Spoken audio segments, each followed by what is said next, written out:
இடுச்சுக்காத எதிரி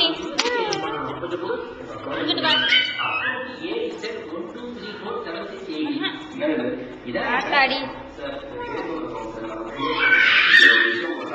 இங்க வா இங்க போத பாத்திரத்துக்கு ஏறு போங்க. என்ன செய்யறது விரு விருன்னு பாக்கிறதுக்கு தான் வர்ற. உன்னை பாரு இப்ப என்ன பண்றேன்னு பாத்துட்டு போங்க. போட்டு ஒண்ணு நெளியாம இருக்கா, எல்லாத்தையும் நெளிச்சு வச்சிருக்க.